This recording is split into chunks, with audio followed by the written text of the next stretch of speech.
Avui parlarem d'alimentació saludable i els beneficis que això comporta a la nostra salut. L'alimentació saludable és fer una alimentació que tinguem tots els aliments perquè aquests aliments ens ofereixen els nutrients essencials per a la nostra salut, per al nostre organisme. Aquests nutrients són les proteïnes, els hidrats de carboni, les vitamines, els minerals, els greixos, l'aigua, un sinfín de nutrients que ajuden a tenir un equilibri en el nostre organisme. No ens podem oblidar de ningú nutrient i fer l'intercanvi de tots contribuïm a aquest equilibri nutricional per la nostra salut. Aquí tenim una taula, un petit homenatge a la dieta mediterrània. Com ja veieu, tenim una representació de tots els grups d'aliments. Comencem per aquí, que són les fruites i verdures que han d'estar cada dia, almenys entre fruites i verdures hem de complir les 5 racions. Es considera 2 racions de verdures i 3 racions de fruites. Entre elles, les fruites és molt important que estiguin els cítrics, perquè és un tema important el tema de la vitamina C.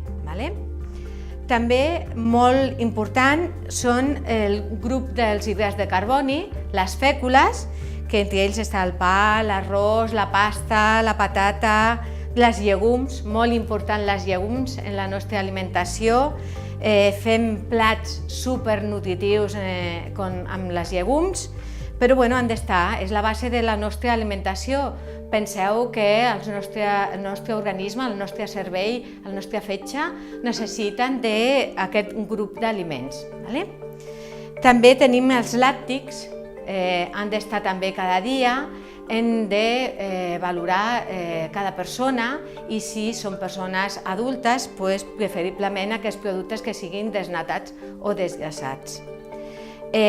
També les proteïnes, aquí estan representades, amb el peix, la carn.